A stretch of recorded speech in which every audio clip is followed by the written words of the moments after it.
On va essayer de faire un focus autour de cette table ronde sur ce qui se passe en Nouvelle-Aquitaine. On va essayer de faire une vision un peu conceptuelle pour aller de plus en plus vers la construction des différents systèmes de télésanté en Nouvelle-Aquitaine.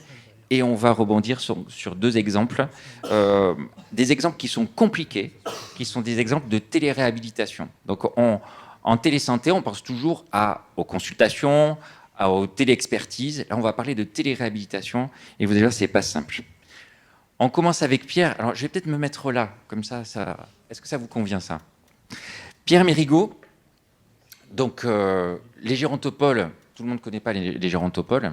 Est-ce que vous pouvez nous parler du gérontopole de Nouvelle-Aquitaine? Quelles sont ses missions? Et nous dire aussi, de votre point de vue, qu'est-ce que les gérontopoles, comment les gérontopoles voient le lien entre la télémédecine et les usagers, qu'ils soient professionnels ou qu'ils soient patients. En 2 minutes. En 2 minutes. Alors, les gérontopoles, pour parler du gérontopole de Nouvelle-Aquitaine, on a à peu près un gérontopole à peu près dans toutes les régions et qui, aujourd'hui, ne sont pas forcément homogènes en fait, dans leurs actions, mais en fait, les choses sont en train de s'organiser un petit peu. Vous connaissez bien évidemment le gérontopole de Toulouse qui a une approche très recherche et gériatrie, ce qui n'est pas forcément notre cas. Nous, on a une histoire aussi. En fait, au départ, on était plutôt un lab public. On a évolué en gérontopole. On avait une dimension très innovation. On a intégré une autre dimension qui est plutôt appui à la recherche. On a également une fonction on traite de l'évolution des métiers, on essaye aussi d'alimenter en fait la réflexion autour de l'évolution des politiques publiques en fournissant un certain nombre d'éléments à nos partenaires. On parle bien évidemment aussi, on est très engagé, ça c'est une vieille histoire au niveau européen, donc on y reviendra, je pense, un peu plus tard. Donc une mission d'intérêt général aujourd'hui qui est plus globalement, on est plutôt dans le développement de la recherche et l'innovation. Et on est financé, c'est une action publique, hein, on est financé à la fois par l'Agence régionale de santé de la Nouvelle-Aquitaine, ce qui est bien, et le Conseil régional de la Nouvelle-Aquitaine, ce qui est plus attendu, en fait, souvent quand on parle d'innovation.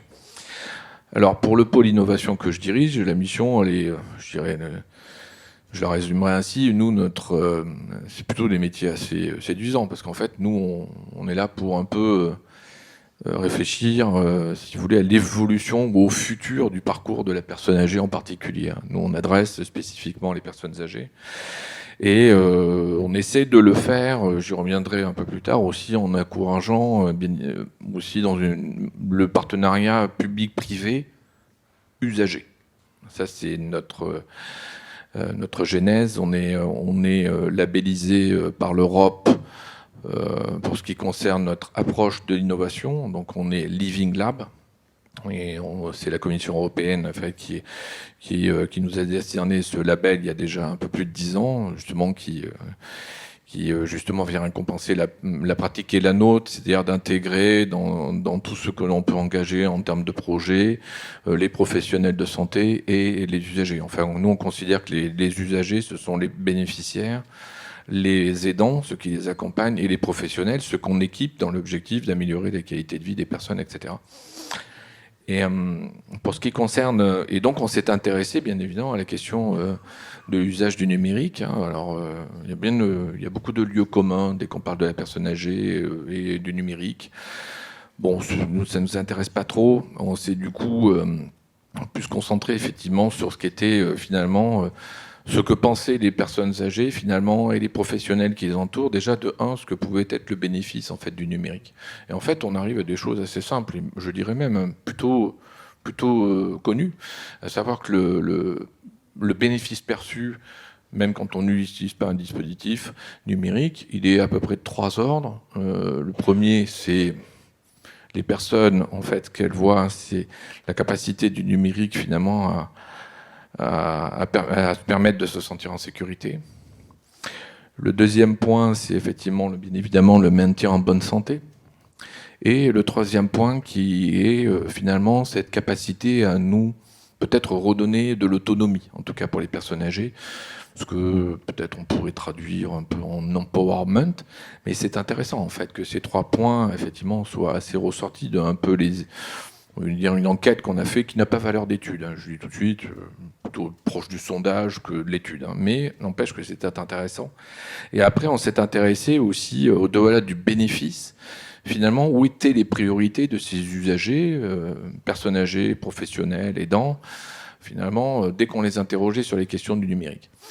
Déjà, ce qu'on sait aujourd'hui, c'est que la plupart, mis à part l'exemple qu'a donné le jeune homme tout à l'heure, d'une personne de 50 ans, la plupart des gens ont un usage quotidien du numérique, au travers un outil que vous avez à peu près tous dans votre poche, vous pourrez faire le sondage, qui s'appelle un smartphone. Après, si on interroge effectivement les personnes sur savoir s'ils ont un usage d'application numérique en santé, bon, forcément, il n'y a pas une personne qui sait ce que c'est. Mais en fait, ça, on s'en fout. Ça, c'est pas très grave. Ce qu'on sait, c'est qu'en fait, ils ont un usage du numérique, donc on va pouvoir aussi utiliser en fait cette connaissance qu'ils ont du numérique pour essayer de développer des choses qui sauront s'adapter à finalement l'usage qu'ils pourront en faire, qui est souvent pour tendre ou approcher une certaine simplicité, une certaine souplesse. Et ça, c'était le postulat. Et en fait, on s'est rendu compte, en interrogeant les gens, que dans la perception ou la représentation qu'ils avaient de ce que, finalement, on pouvait permettre le numérique, et ça peut nous interroger, c'est un meilleur accès aux soins. Ça, c'est intéressant. Alors, on a beaucoup entendu parler de Doctolib, mais enfin, en tout cas, force est de constater que c'est un enjeu majeur. En 2, ce serait facilement faciliter le lien avec la famille, les proches, les professionnels, etc. On a vu, ça a été dit tout à l'heure par le docteur Pelletier, effectivement les conséquences du Covid avec l'explosion, par exemple, de l'utilisation de WhatsApp aussi par les personnes âgées, en fait, pour entretenir la relation.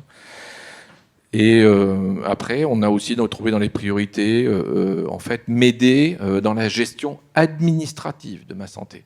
Alors, il y a beaucoup de choses qui se font et je pense qu'il faut faire porter l'effort encore. Bien évidemment, développer la prévention, aider au retour à domicile et accompagner aussi, vous l'avez dit, madame, les pathologies chroniques. Finalement, on attend quand même beaucoup de choses de la télésanté. Et alors, on a les ARS sur nos territoires doivent décliner finalement les politiques nationales. Et alors, je savais qu'il serait bavard, il va falloir qu'on... Oui. Voilà. En quelques mots, est-ce qu'on peut brosser un tableau du déploiement de la e-santé sur la Nouvelle-Aquitaine en général, avec un focus peut-être sur une structure médicale de réhabilitation, puisque ça va être un petit peu notre sujet après. Alors non, on ne peut pas, c'est trop vaste. Je vais essayer de répondre un petit peu à l'exercice. Donc, je suis Vincent Pascasio, je suis responsable du pôle numérique en santé donc à l'ARS. Je vais essayer de vous expliquer un petit peu la façon dont on l'a appréhendé le sujet à l'ARS, et peut-être avec une approche, en tout cas c'est ce qu'on essaie de faire, pragmatique, et le plus opérationnel possible. Donc, je ne vais pas répondre à la commande tout à l'heure là, sur les concepts. Je vais essayer d'être le plus opérationnel possible. Et c'est ma casquette d'ingénieur qui me permet de le penser comme ça. D'abord le sens, quand même. Je vais enfoncer les portes ouvertes tout de suite, mais ça a déjà été bien évoqué tout à l'heure. Si on fait ça, et pourquoi l'ARS s'y intéresse, c'est d'abord parce que c'est un levier qui est intéressant à utiliser pour... d'abord favoriser l'accès aux soins dans nos territoires. On a la plus grande région de France, c'est la plus belle, mais c'est aussi la plus grande. Donc voilà, c'est un levier intéressant à l'exploiter pour cela. C'est aussi une manière d'essayer d'optimiser autant que possible votre temps précieux à vous, les médecins et les soignants. Et donc c'est important de tenter d'utiliser ce levier pour ça, et puis aussi peut-être mais vous l'évoquerez peut-être tout à l'heure, de changer votre pratique et autant que possible peut-être la faciliter ou l'améliorer. Et puis au-delà de l'aspect accès aux soins, c'est pour les patients, les usagers, comme ça a été bien évoqué aussi tout à l'heure, des gains de confort, de qualité peut-être, et que je résumerai en disant voilà, faciliter autant que possible aussi la vie des patients usagers grâce à ce levier qu'est la télémédecine. Donc en introduction aussi, peut-être dire quand même, évidemment, l'usage de la télésanté, elle doit se faire à bon escient, dans un cadre sécurisé, Madame l'évoquait tout à l'heure, c'est important, dans un cadre de confiance aussi entre le professionnel de santé et le patient, hein. Et puis dans un cadre éthique, ça a été aussi bien évoqué tout à l'heure. Et on est aussi vigilant à l'ARS, c'est complexe, hein, mais que cette nouvelle pratique, le déploiement de la télésanté, ne vienne pas créer de nouvelles fractures. Et notamment, mais c'était bien évoqué aussi par différents intervenants tout à l'heure, quelque part, qu'en déployant la télésanté, on ne vienne pas créer de nouvelles problématiques et de nouvelles fractures d'accès aux soins. Alors qu'est-ce qu'on a fait concrètement en Nouvelle-Aquitaine? Et de façon progressive, ça fait de nombreuses années qu'on s'intéresse au sujet. Notre démarche, elle est conçue un petit peu en deux grands temps. Le premier temps, on a d'abord soutenu les projets des acteurs des territoires. L'ARS, elle ne fait pas de soins. Donc elle a repéré, où on est venu à nous, les professionnels un petit peu précurseurs qui ont pensé ces modèles, qui ont pensé ces activités, et on a essayé de les accompagner autant que possible avec les moyens qui étaient les nôtres. Et comme ça, au fil du temps, on est allé ensuite structurer une offre d'accompagnement aussi de façon progressive. Donc, on a au démarrage mis en place des outils à une époque où il n'y avait pas tant d'outils que ça. Donc, on a mis en place une plateforme régionale de télémédecine, par exemple, qu'on a proposée aux professionnels. On a essayé de monter une offre d'accompagnement que va préciser ma collègue à droite tout à l'heure pour conseiller les professionnels, notamment dans ces aspects d'outillage. Je vais de suite le dire parce que ça va être évoqué tout à l'heure, mais on a aussi financé. On a, à une époque où en tout cas c'était pas rentré dans le droit commun, accompagné le financement de ces pratiques, à la fois sur l'aide à l'équipement, le pilotage des projets, mais aussi le financement des activités où c'était pas rentré dans le droit commun et ces activités n'étaient pas du tout financées. Voilà, en quelques mots. Sur le second temps, je dis juste ça. Ça, c'était à une époque. Ensuite, fort de maturité, de belles expériences dans nos territoires, de retour d'expérience, un petit peu d'évaluation. Je le dis avec beaucoup de prudence, mais voilà, autant que possible, évidemment, quand on accompagne des activités, on essaie de les évaluer. Donc, fort de tout ça, on a donné un petit peu un second souffle à notre action sur la télésanté en Nouvelle-Aquitaine. Ça nous a permis d'essayer de généraliser autant que possible les activités qui sont nées par-ci par-là dans nos territoires et d'en faire profiter les autres territoires et les autres professionnels et donc les autres patients. On a conforté, ajusté notre offre d'accompagnement, fort de tout ce retour d'expérience. Et puis, tout cela nous a permis de lancer des programmes un petit peu plus ambitieux en volume. Et donc on a lancé des gros programmes à partir de 2018-2019 pour essayer de développer la télésanté sur des grands secteurs qu'on a ciblés. Donc ça a été le développement de la télésanté dans le secteur du médico-social et notamment la télésanté au sein des EHPAD, des foyers d'accueil médicalisés et des MAS, dans le volet plus pour les personnes en situation de handicap, et donc la télésanté dans le secteur du SSR. Je ne sais pas si c'est là que vous voulez que j'en dise un mot, ou on va en dire un mot tout à l'heure. Un mot rapide, ouais.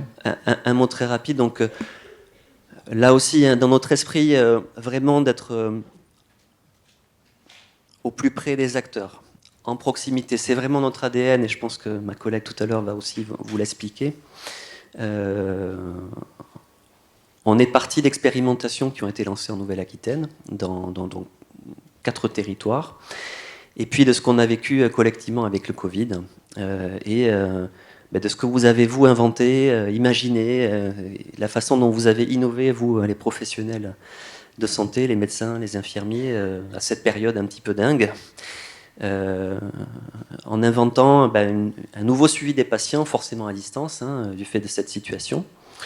Et en repérant ça et en voyant que ça nous semblait, nous, très intéressant avec mes confrères médicaux de l'agence, qui sont d'abord en première intention et qui pensent ces modèles avant que l'ingénieur informatique arrive, on s'est dit quand même que c'était intéressant de ne pas laisser ça retomber et d'essayer de faire en sorte que ça se déploie un petit peu plus massivement dans notre région. Donc on a pensé un programme en 2 grands temps pour essayer de développer la télésanté dans le secteur du SSR, d'abord auprès des SSR dits spécialisés, avec ces expertises que vous évoquiez tout à l'heure, madame, qui sont riches dans notre territoire. On a quand même une région avec des très très très fortes expertises comme les vôtres. L'idée était d'essayer du coup d'en faire profiter d'autres structures, par exemple les EHPAD. Et puis on a eu un second volet de ce programme à destination d'autres SSR qui sont intervenus avec une double casquette, eux-mêmes en faisant profiter de leurs expertises les autres publics, ou en tant que bénéficiaires. Voilà. Donc j'en dis pas plus parce que je pense que ça va être détaillé tout à l'heure. Merci beaucoup. Nathalie Afonso, donc vous représentez le groupement d'intérêt public ESEA. Est-ce que vous pouvez expliquer vraiment très synthétiquement en quoi ça consiste et comment vous avez soutenu cette démarche ARS ? Bonjour, oui, je vais tâcher d'être synthétique. Donc, je fais partie du GIP ESEA, GIP Groupement d'intérêt public ESEA e-santé en action. Nous sommes l'opérateur e-santé institutionnel rattaché à l'ARS Nouvelle-Aquitaine et donc notre mission principale est de mettre en œuvre les projets de e-santé qui vont être portés par l'ARS auprès des acteurs du public, du privé et les libéraux, des champs du sanitaire, du social et du médico-social. Notre mission principale, c'est d'accompagner le développement et les usages de la e-santé au bénéfice, dans le but de favoriser la coordination des soins et, in fine, le parcours des patients.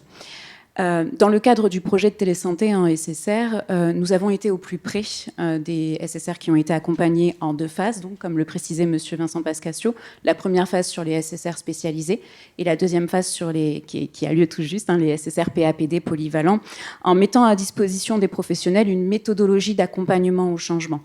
L'intérêt du GIP, c'est de vraiment analyser au plus près des territoires et des professionnels les besoins pour derrière ensuite mettre en place une organisation humaine, technique, qui répondra aux besoins de e-santé. Donc le projet est découpé en 4 étapes principales. L'étape préparatoire qui va être de définir les objectifs et les usagers. L'étape mesurée et préparée qui va nous permettre de faire un état des lieux multidimensionnel au sein des établissements qui font partie du programme et derrière de mettre en place un plan d'action adéquat qui correspond aux besoins de l'établissement. Nous avons la deuxième phase qui va être la phase organisée, préparée, qui va nous permettre vraiment de commencer à initier l'accompagnement au changement, à favoriser et à faire monter en compétence les professionnels de santé, mais aussi à imaginer dans le parcours du patient les actes de télésanté qui pourront y être inclus. In fine, après cette étape, nous déployons les outils, en tout cas nous accompagnons les professionnels et les structures à déployer les outils qui vont être choisis. Et nous avons ensuite la phase la plus importante qui est pratiquée, évaluée, pérennisée, qui va permettre vraiment aux professionnels de santé, avec les retours du patient, d'ajuster les pratiques et les activités de télésanté qu'ils vont mettre en place et surtout les pérenniser et pourquoi pas favoriser de nouvelles pratiques. Donc, merci beaucoup. Donc, on va du coup discuter de 2 exemples pratiques. Alain Bernadi, vous êtes médecin-chef du centre Toki Eder. Je te vous vois aujourd'hui. Oui, c'est très curieux, mais on va se vous voyer alors. D'accord. Dis-moi Alain, est-ce que tu peux présenter en quelques mots ton établissement et puis nous faire part de votre démarche au niveau de la téléréhabilitation respiratoire? Alors, Toki Eder, c'est un centre, un SMR, comme on doit dire maintenant, de cardio-respiratoire. Donc, on prend en charge, je parlerai plus de la partie pneumologique, de patients insuffisants respiratoires qui viennent faire en fait des programmes de réadaptation de façon à leur permettre en fait d'améliorer globalement leur qualité de vie à travers une amélioration de tout ce qui est essoufflement, tolérance à l'exercice. Alors, pour aller très vite vers la téléréadaptation, généralement, la prise en charge de ces patients au sein de notre centre apporte un certain nombre de résultats.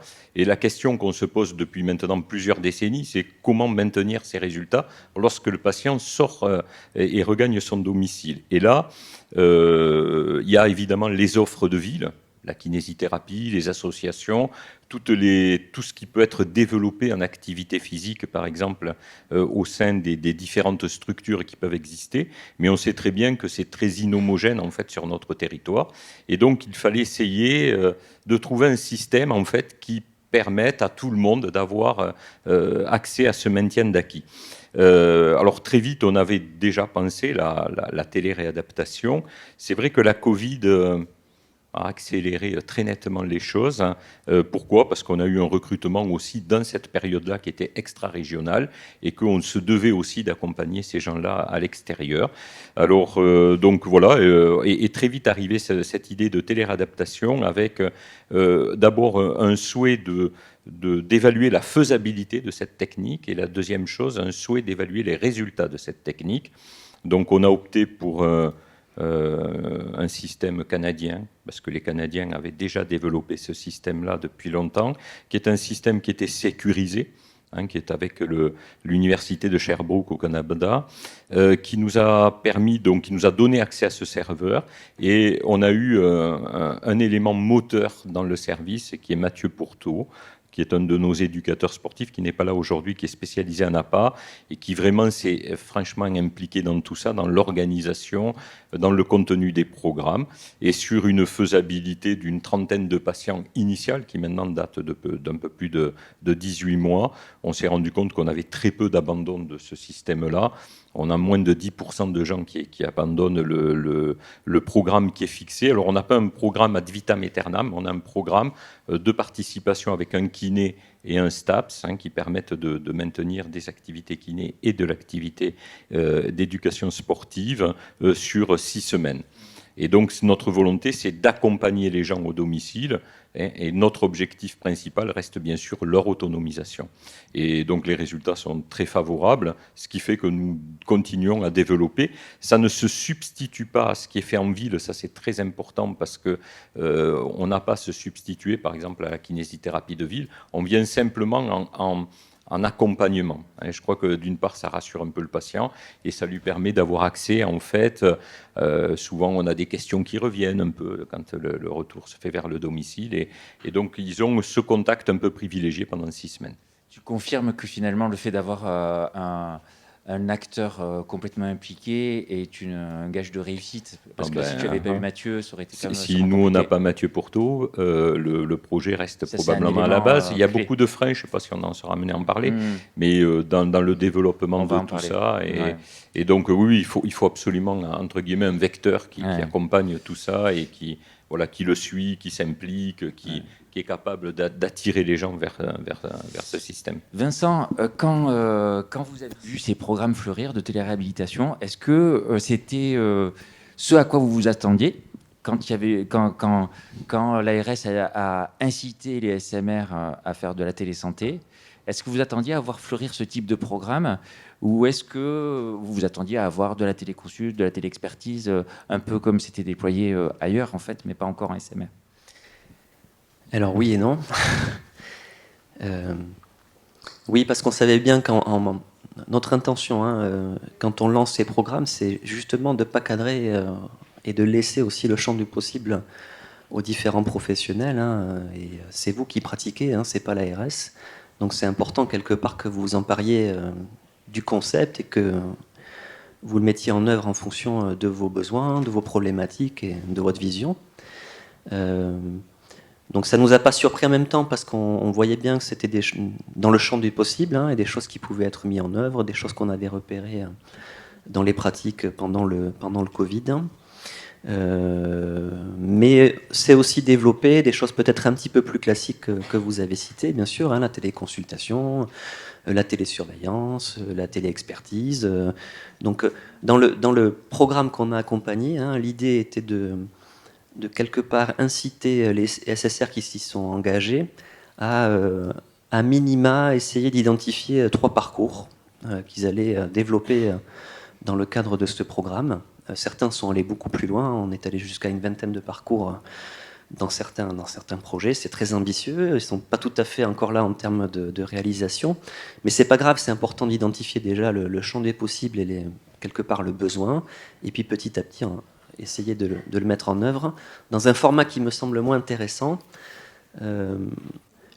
Autour de ce programme, on a essayé d'inciter les structures, les professionnels à travailler ensemble dans des grappes d'établissements. Alors, c'est comme ça qu'on les appelle maintenant en Nouvelle-Aquitaine. On avait pensé un petit peu ce modèle dans la télémédecine en EHPAD. Donc, les structures sont invitées à penser tout ça avec un petit groupe d'établissements entre 3 et 6, et peut-être aussi de partager les initiatives de chacun et de s'entraider dans une partie qu'on va peut-être évoquer après, qui est l'accompagnement et le pilotage de ces projets qui sont complexes. Il y a de nombreux freins et de difficultés, donc on pense qu'effectivement les structures sont un petit peu plus fortes à le partager ensemble. Pour en discuter, on va prendre un autre exemple. On a avec nous le docteur Larazé, qui est médecin de médecine physique et réadaptation à Mariegna, qui s'occupe notamment de rééducation neurologique. Avant de l'écouter, je vous propose de regarder un petit film qui illustre un parcours d'HDJ, d'hôpital de jour, dématérialisé, si monsieur le projectionniste veut bien.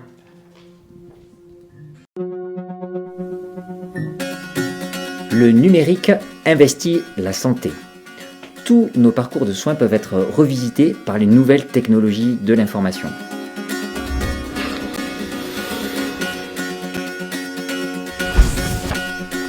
Oui, Marceline, je vais voir un patient en consultation. Je pense qu'il rentrerait dans le programme d'HDJ, même dans l'IHDJ à mon avis. L'objectif est d'améliorer l'agilité de nos prises en charge. Nous proposons la IHDJ. Le programme va débuter par la vérification de l'éligibilité du patient par le coordinateur de parcours. Par la suite, le patient va bénéficier d'un véritable atelier de connexion alors qu'il est sur le site de l'établissement pour vérifier qu'il a bien compris toutes les modalités de prise en charge.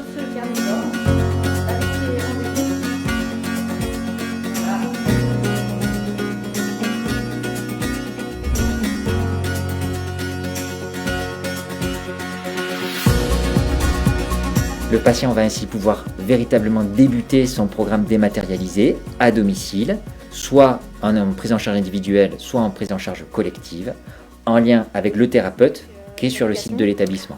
Du coup, les patients vont avoir un horaire auquel se connecter.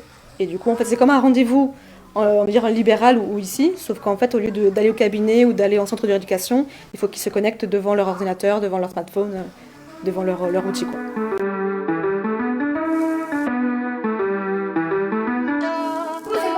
Salut Camille.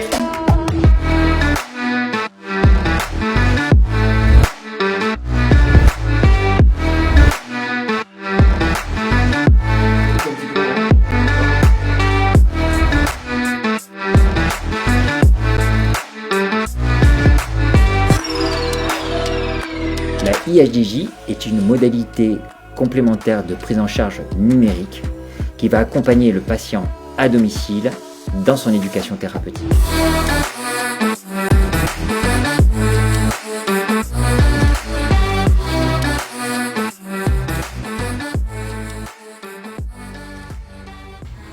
Merci beaucoup. C'est un peu schizophrénique de se voir comme ça, c'est un peu bizarre.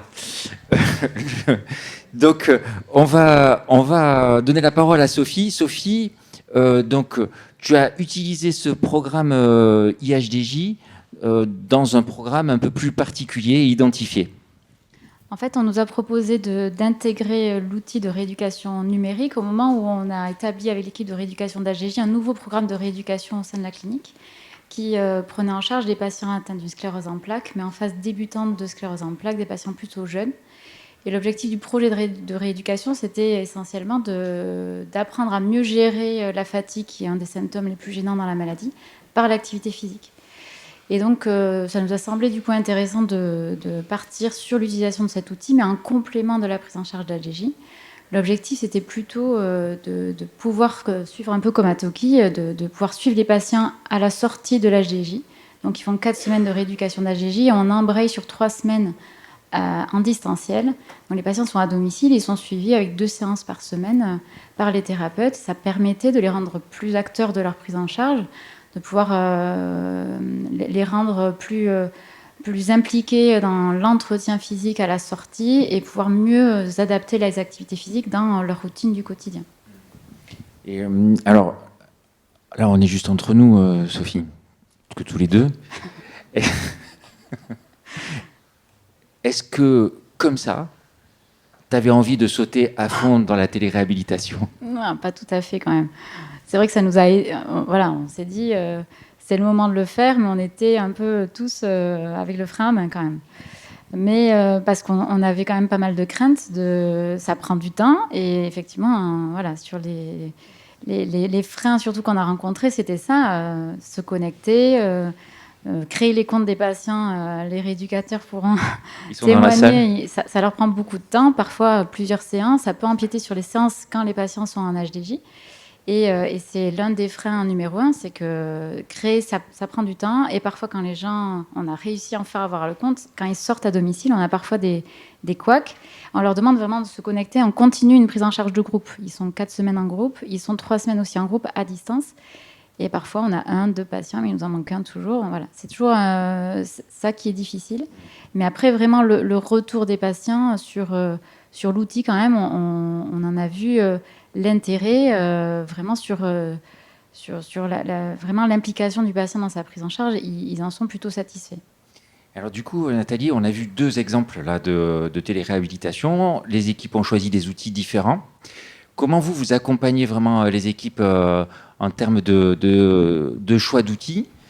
Souvent, ESEA dit mais nous, on n'est pas là pour vous dire quel outil il faut. Et nous, souvent, on est un peu déçus. Donc on aimerait que ESEA nous dise c'est ça qu'il vous faut. On connaît tous les outils, c'est ça qu'il vous faut. C'est vrai que ce serait simple. Mais il n'existe pas un outil parfait. C'est ça qu'il faut comprendre aussi. C'est que lorsqu'on souhaite mettre en place du numérique dans la santé, les besoins vont définir les critères et les fonctionnalités d'un outil. C'est pour ça qu'il est très important de décorréler l'outil vraiment de ce qu'on veut mettre en place comme accompagnement pour son patient, parce que l'intérêt, c'est que l'outil va venir seulement parfaire une organisation que vous allez imaginer, vous, avec votre patient, en collaboration. C'est pour ça qu'au niveau de l'ARS Nouvelle-Aquitaine et du GIP ESEA, nous ne portons pas un outil, une solution que nous imposons aux professionnels de santé, mais à l'inverse, nous vous accompagnons dans son choix. Donc, on va étudier ensemble votre organisation, étudier vos besoins pour vous accompagner à choisir l'outil qui y répondra le mieux. Et c'est ce que je veux bien souligner, c'est que l'outil clé en main parfait n'existe pas. Il faudra qu'il corresponde à vos besoins. On comprend bien que donc, avant de choisir l'outil, il faut conceptualiser, il faut avoir réfléchi à un programme. Est-ce que ça pourrait être aussi une des missions du Gérontopole d'aider les équipes à construire leur concept de télésanté dans les établissements? Oui et non. Vous ne me refaites pas le coup de 15 minutes. Non. Oui et non. Déjà, si je puis dire, on le fait un petit peu déjà. C'est-à-dire qu'en fait, moi j'ai la particularité de pouvoir, de mon côté, je dirais un peu région, finalement je suis double en fait. Mon côté région m'invite à travailler avec le monde de l'entreprise, on n'en a pas parlé, et de l'autre côté m'invite plutôt à travailler avec les professionnels des structures, etc. Et effectivement, dans l'exploration de nouveaux usages, là on peut venir, je dirais... mais on ne va pas traiter la problématique d'un établissement en particulier. Nous, ce n'est pas notre mission. Nous, on va aller plutôt sur une discipline, un domaine sur lequel il y a besoin de faire évoluer un certain nombre de dispositifs. À ce titre-là, on le travaille déjà, par exemple, avec un certain nombre de laboratoires, de l'université, par exemple, de Limoges. Vous connaissez peut-être le laboratoire Aveille, qui est plus sur, effectivement, la médecine de rééducation. On va travailler avec, par exemple, le laboratoire Vie Santé, en fait, du professeur Tchala, qui est plutôt spécialisé sur les questions de e-santé et de vieillissement. Moi, j'ai la chance de faire partie un petit peu de ce labo, un peu un extraterrestre, si je puis dire, un peu de ce labo. J'ai pas compétences scientifiques. Donc, on a cette entrée, je dirais, entreprise. On a cette proximité avec les structures et les professionnels. On a bien sûr, évidemment, le lien avec le monde académique.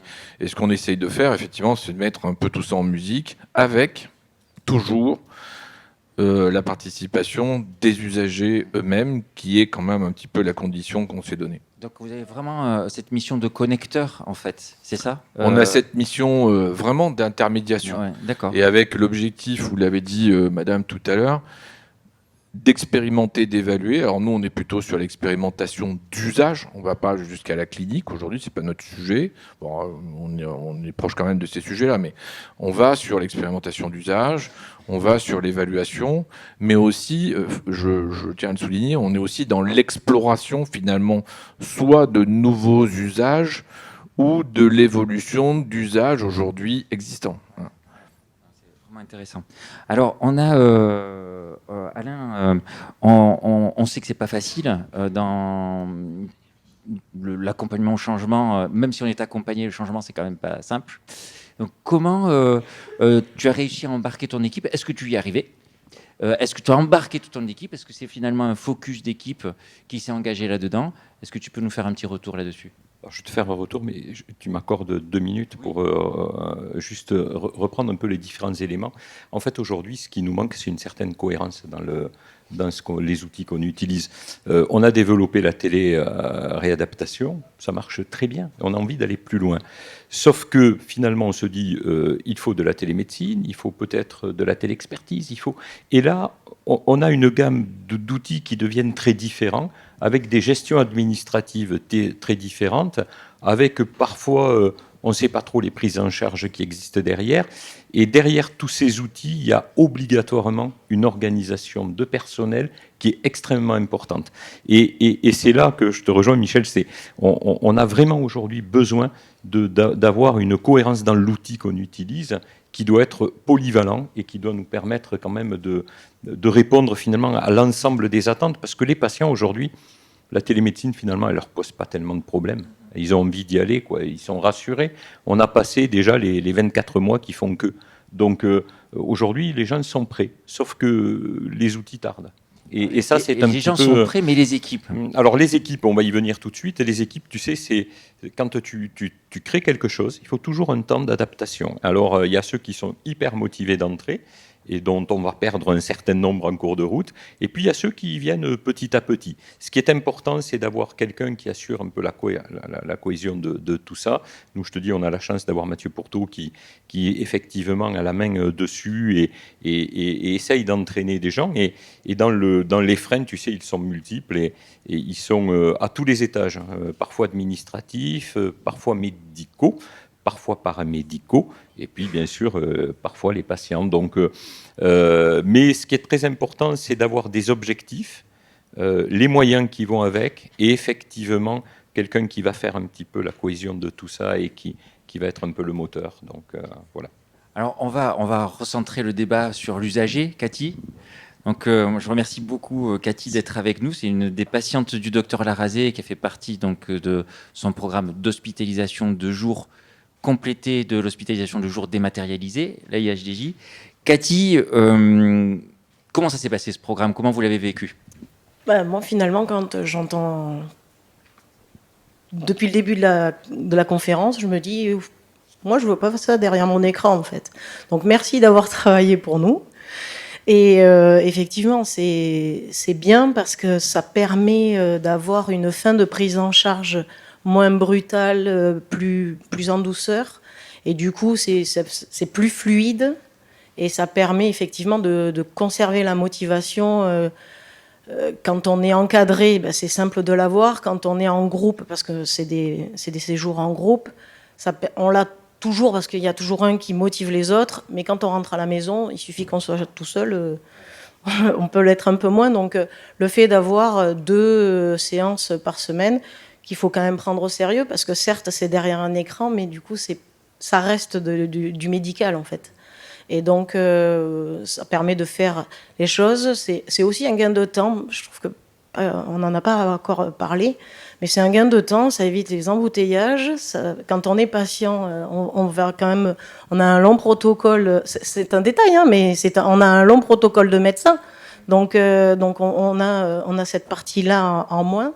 Et quand on a la possibilité, quand on n'a pas la possibilité de conduire, on est accompagné, donc ça permet le fait d'avoir de la télémédecine, d'avoir gardé son autonomie en fait. On reste à la maison, on a toujours notre problème, mais c'est vrai que ça permet, pour moi, c'est 2 choses importantes, de pouvoir garder mon autonomie et puis gagner du temps dans les transports. Voilà. Et alors Cathy, alors ils sont dans la salle, on va pas avoir le temps de les faire intervenir, mais vous avez une équipe de rééducation en hôpital de jour présentiel. C'est cette même équipe qui vous a accompagné en dématérialisé. Oui. Est-ce que ça, pour vous, c'est important? Est-ce que, alors, j'induis un peu la réponse, mais est-ce que ça aurait pu être d'autres personnes que ceux qui vous ont pris en charge physiquement? Qu'est-ce que vous en pensez? Alors, moi, j'ai connu les deux. Alors, dès l'instant où il y a quand même un suivi dans les exercices qui sont présentés, ça change rien. Après, il y a des personnes qui s'adaptent facilement au changement et des personnes qui ont un petit peu plus de réticence. Je fais partie des personnes qui ont un petit peu plus de réticence.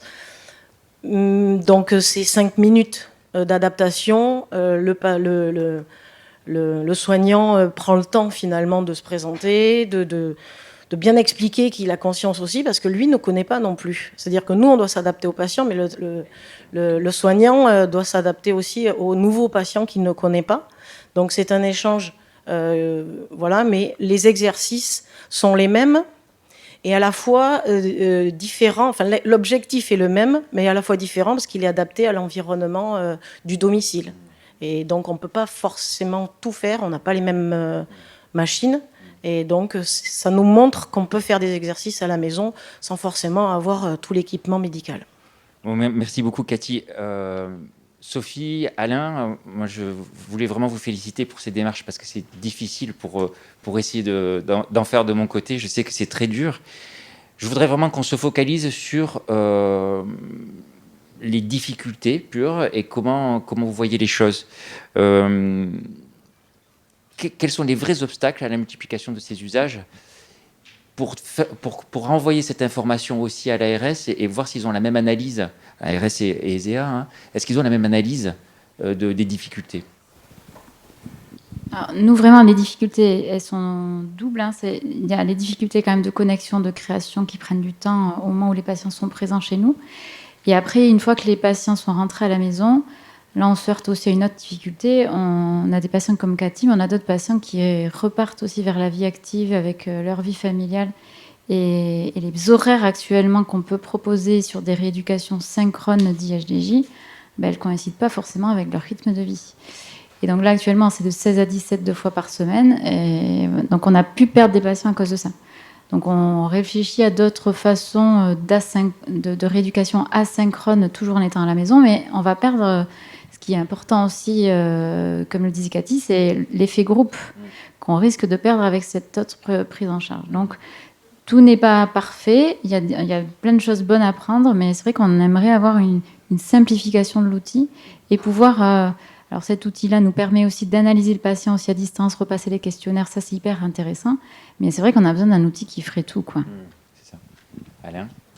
Oui, alors après, moi, c'est surtout les difficultés organisationnelles au sein d'une structure où il y a une polyvalence vraie avec de multiples intervenants. Là, aujourd'hui, on a un kiné et un APA qui maintiennent le suivi des acquis, mais aujourd'hui, on a bien conscience que il faut faire de la vraie réadaptation, c'est-à-dire petit à petit amener la diététicienne, le psychologue, etc., à participer à cet outil-là. Et donc aujourd'hui, c'est un outil qui a ajouté finalement du travail à des gens qui n'ont pas changé leur activité. Donc il y a besoin effectivement, je pense, d'un accompagnement financier parce que si ça se développe, il va falloir embaucher des gens nouveaux, etc. Et donc, il y a ça. Il y a effectivement ce que vous relevez dans les horaires. Et aujourd'hui, si on veut accompagner les gens, il y a des gens en activité professionnelle. Il est clair qu'on ne peut pas leur proposer 3 heures, 4 heures. Ça va être 19 heures ou 20 heures. Donc là aussi, il va falloir penser réorganisation de tout ce système-là. Et il y a un point sur lequel je voudrais insister, parce qu'on en avait, nous, l'expérience à travers un réseau qu'on avait fondé de villes, c'est que ce type d'accompagnement aussi permet d'avoir un œil vigilant sur le patient. Et que pour nous, sur le plan, par exemple, respiratoire, c'est extrêmement important, parce que on sait que les patients qui vont être exacerbateurs et qui sont à risque d'hospitalisation sont souvent des patients qui vont consulter tardivement. Or, quand on a un suivi comme ça permet de les dépister très tôt, d'intervenir très tôt. Donc, vous voyez, c'est un outil aujourd'hui qui non seulement accompagne les gens dans un service rendu de rééducation et d'activité physique, mais qui en plus a un œil très vigilant sur sa qualité de vie, sur son ressenti et surtout les risques de développer des complications et donc d'intervenir beaucoup plus tôt. Donc c'est tout ça qu'il va falloir organiser, avec des outils qui vont venir compléter la prise en charge, puisqu'aujourd'hui, effectivement, on peut très bien suivre la saturation des patients, par exemple, sur le plan pneumologique. On peut suivre la spirométrie, on pourrait suivre la podométrie, on peut suivre... mais qui va interpréter ça? Quels sont les messages qu'on va en retirer? Comment on va les exploiter? Et puis, derrière ça, il y a le médico-légal. C'est-à-dire que le jour où je vais mettre un spiromètre et un saturomètre à mon patient, si mon patient a 80% de saturation, qu'est-ce que je fais de cette information? Comment je l'utilise? Comment je réagis? Je ne peux pas intervenir 2 jours après. Et donc, aujourd'hui, cet outil va se développer, mais avec son cortège de questions pour lequel il faut effectivement, je pense, nous aider, nous accompagner et essayer de trouver des solutions qui soient confortables pour tout le monde, pour celui qui l'utilise, et puis aussi pour l'usager. Je pense qu'on n'a pas envie de se mettre en insécurité, et voilà, ce qui n'est pas le cas pour l'instant. Mais voilà. Vincent, Nathalie, quels sont les leviers que vous verriez pour que vous identifiez, pour lever un petit peu ces difficultés? Est-ce que vous avez des choses à nous proposer? Bien sûr, un financement immédiat pour la téléréhabilitation, j'imagine, demain. C'est peut-être pas le levier que je peux activer le plus facilement, en tout cas au niveau de l'agence. Alors même si on mobilise beaucoup de moyens pour accompagner le développement de la télésanté, enfin le programme SSR pour le partager, c'est l'information publique. On a mobilisé 1 million d'euros, par exemple, pour accompagner ce chantier-là sur 2 ans. Donc c'est quand même des moyens conséquents qu'on mobilise l'ARS sur ses propres deniers, au-delà de ce que prend en charge l'assurance maladie sur la facturation des actes que vous facturez comme des actes en présentiel, en tout cas en partie pour certains.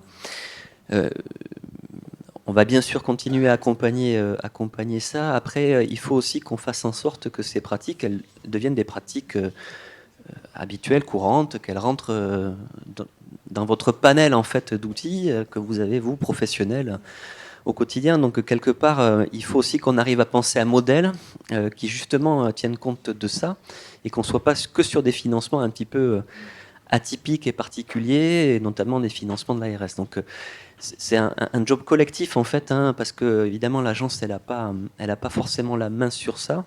Donc c'est important aussi, ce genre de matinée. Et c'est important, Madame, ce que vous avez dit. Vraiment, vous allez nous aider à débloquer pas mal de choses, en fait, grâce à votre intervention, parce qu'on voit bien que ça a du sens, tout ça. Et donc, quelque part, avec ces retours, collectivement, on fait un petit peu de lobbying pour pousser l'évolution de ces chantiers et peut-être aider à la prise de conscience. Je voulais dire un petit mot sur les outils. Il y a plein de jeunes dans la salle, ça va être à vous de jouer, parce que il va falloir que vous alliez développer l'interopérabilité. On en a marre que ces outils... Ouais, moi aussi. Et la solution, et je ne veux plus qu'on soit dans ça, en tout cas c'est notre vision au niveau de l'ARS Nouvelle-Aquitaine, c'est le choix qu'on a fait en 2018. Nous ne mettrons plus en place de plateforme régionale de télémédecine en vous faisant croire à professionnels que cette plateforme elle va répondre à tout et qu'elle sera parfaitement adaptée à tous vos besoins, que ce soit vous... médecin en SSR, psychiatre dans le nord des Deux-Sèvres, oncologue à l'Institut Bergonié, etc., etc. C'est pas vrai, c'est vous mentir. Par contre, l'État doit créer les conditions pour faire en sorte que l'ensemble de ces outils puissent être interopérables et s'interfacer les uns avec les autres. Donc c'est ce qu'on porte en Nouvelle-Aquitaine notamment. En 2023, par exemple, je vous le dis, on l'a déjà engagé, mais on va porter un grand chantier pour essayer de favoriser l'interopérabilité des outils de télexpertise, par exemple. Un médecin généraliste aujourd'hui, il a accès de plus en plus à de la télexpertise. C'est génial, ça lui permet d'avoir voilà, cet appui d'experts, sauf que c'est souvent pensé de façon cloisonnée. Et l'expert, il arrive avec son propre outil, et donc on a des médecins généralistes, voilà, on échange régulièrement avec eux, qui se retrouvent avec une quinzaine d'outils différents en fonction de la telle expertise auquel il va vouloir avoir accès. Ça, on ne veut plus le voir. Donc ce on essaie de porter, on va essayer de construire, et j'espère que notamment Corian, voilà, puisqu'on est quand même matinée aussi où il y a Corian va participer à ça avec nous pour interfacer ses propres outils. L'idée, c'est que le médecin généraliste, il exprime son besoin avec son propre outil, et qu'ensuite, une plateforme d'intermédiation qui sera invisible et neutre soit en capacité de s'appuyer sur l'outil qui a été lui-même choisi par l'expert en face. On l'attend vraiment.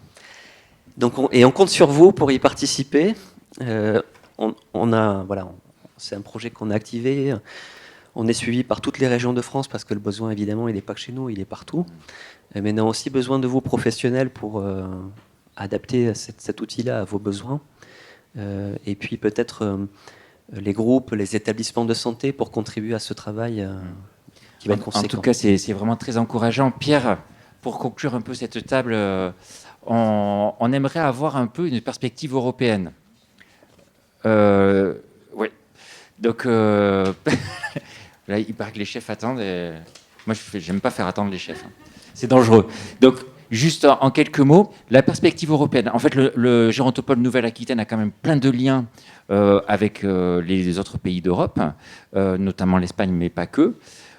Est-ce que vous avez une idée d'où en est la télésanté en Europe? Comment se positionne-nous en France? Vraiment très synthétique, s'il vous plaît, Pierre. On se positionne très bien. Merci. On peut l'applaudir. Ouais, vraiment, ça fait plaisir.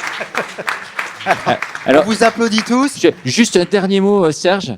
Moi, je voudrais quand même demander à Cathy, est-ce qu'elle recommande ce type de programme? Est-ce qu'elle a une amie qui a un problème qui ressemble au sien? Est-ce qu'elle va pousser vers le type d'usage de télémédecine, Cathy?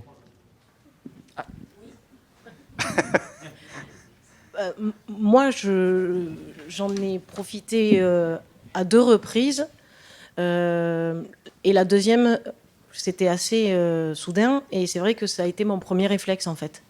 Après, le protocole qui était nécessaire, mais j'ai demandé s'il fallait que j'attende, s'il fallait le faire.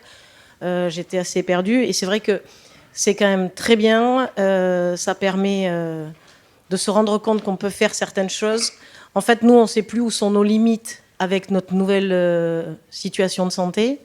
Et comme le staff médical est quand même performant, enfin moi je suis contente de l'équipe que j'ai rencontrée. Et c'est vrai que ça permet, eux savent où sont les limites que nous on n'a pas. Donc oui, je recommande. Il faut quand même être motivé pour progresser. Et juste à mon tour, un dernier mot, pardon messieurs. Je voulais juste... parce que moi, je m'intéresse d'assez loin à ma santé, en dehors de ma pathologie, sans trop rentrer sur ce qui se dit sur Internet. Et je suis contente de savoir qu'un patient qui prend en charge sa pathologie, qui s'y intéresse, a quand même une meilleure progression dans sa maladie. Donc, écoutez, moi, j'aurais au moins appris quelque chose aujourd'hui. Merci à vous. Alors... Michel, en fait, il y a eu plein de mots à chaque fois. Le mot qui est ressorti quand même, c'est accompagnement. Hein, on sent bien que ce soit technologiquement, que ce soit avec les personnes concernées, les médecins, ainsi de suite. Et l'autre terme, c'est quand même motivation. Et accompagnement, motivation égale quand même être humain. Donc ce qui est quand même intéressant, c'est qu'au final, on revient bien quand même à cette histoire. Pour l'instant, on n'a pas remplacé les êtres humains, et c'est très bien comme ça. Mais on voit bien le lien entre les deux, et tout le temps, vous étiez finalement, sans dire le terme, en tout cas tout le temps, il y avait comme ça cette interaction, et je crois que c'est aussi à la fois un très bon signe, et ça prouve bien encore une fois que ça se fera que si les gens sont accompagnés, on explique, on prend en compte qu'on n'est pas tous au même niveau. Madame, vous disiez qu'ils sont plus ou moins à l'aise avec le changement, et il n'y a aucun jugement de valeur là-dedans, on est différents. Voilà, nos imaginaires ne sont pas les mêmes, nos histoires ne sont pas les mêmes, et c'est aussi comment on prend en compte ça, et finalement comment on ne plaque pas une solution. Tiens, c'est ça, c'est la solution.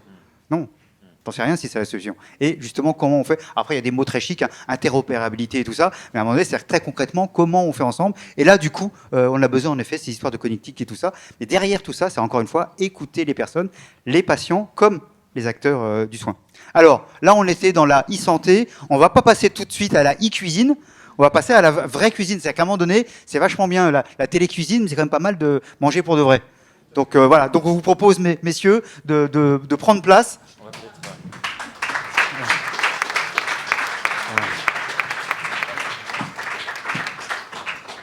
Bonjour messieurs, bonjour mesdames. Les chefs du groupe Corian sont fiers de vous présenter aujourd'hui un buffet représentatif de la gastronomie que vous pouvez retrouver dans nos maisons.